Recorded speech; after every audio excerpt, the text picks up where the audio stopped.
Méditation de l'Évangile. 6e dimanche de Pâques. Année liturgique A. Bonne méditation.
Si quelqu'un m'aime, il gardera ma parole, dit le Seigneur. Mon Père l'aimera et nous viendrons vers lui. Alléluia. Le Seigneur soit avec vous et avec votre esprit. Évangile de Jésus-Christ selon saint Jean. Gloire à toi, Seigneur. En ce temps-là, Jésus disait à ses disciples, « Si vous m'aimez, vous garderez mes commandements. Moi, je prierai le Père, et il vous donnera un autre défenseur qui sera pour toujours avec vous. L'Esprit de vérité, lui que le monde ne peut recevoir, car il ne le voit pas et ne le connaît pas. Vous le connaissez, car il demeure auprès de vous et il sera en vous. Je ne vous laisserai pas orphelins, je reviens vers vous. D'ici peu de temps, le monde ne me verra plus, mais vous me verrez vivant et vous vivrez aussi. En ce jour-là, vous connaîtrez que je suis en mon Père, que vous êtes en moi et moi en vous. Celui qui reçoit mes commandements et les garde, c'est celui-là qui m'aime. Et celui qui m'aime sera aimé de mon Père. Moi aussi, je l'aimerai et je me manifesterai à lui. Acclamons la parole de Dieu. Louange à toi, Seigneur Jésus.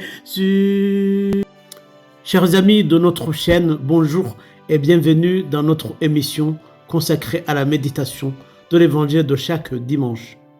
L'évangile de ce 6e dimanche de Pâques nous plonge dans le grand discours d'adieu de Jésus à ses disciples. Le Christ sait que l'heure de sa passion approche. Pourtant, au lieu de laisser ses disciples dans la peur, il leur adresse une promesse extraordinaire. « Je ne vous laisserai pas orphelins ».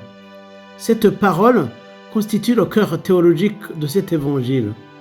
Jésus annonce le don de l'Esprit Saint, appelé ici le défenseur, celui qui accompagne, éclaire et fortifie les croyants dans leur marche quotidienne.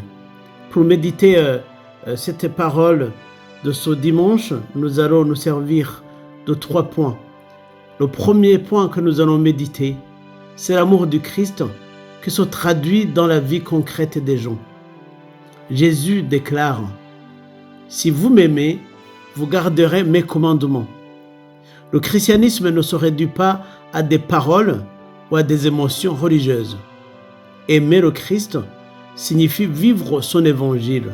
Ça veut dire pardonner au lieu de se venger, dire la vérité dans un monde de mensonges, rester fidèle malgré les difficultés, aimer même quand cela coûte.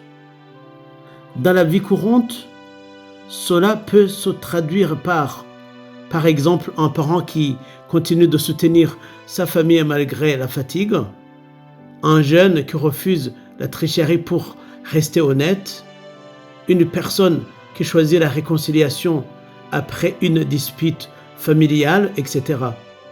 C'est-à-dire l'amour chrétien devient visible dans les petits actes quotidiens comme ces actes que je viens de vous dire. Le deuxième point, l'Esprit Saint, présence de Dieu dans nos fragilités.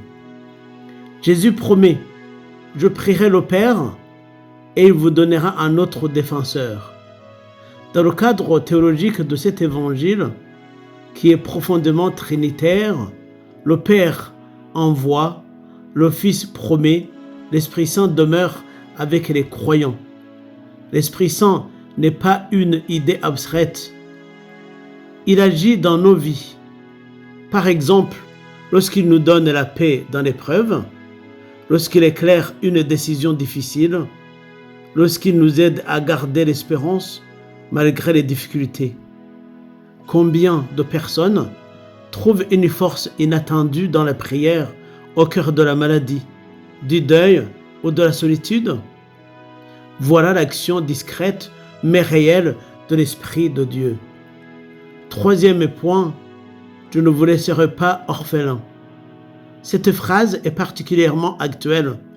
Beaucoup de personnes se sentent abandonnées. Nous pouvons citer notamment des jeunes sans repère, des personnes âgées isolées, des familles blessées, divisées, des croyants découragés.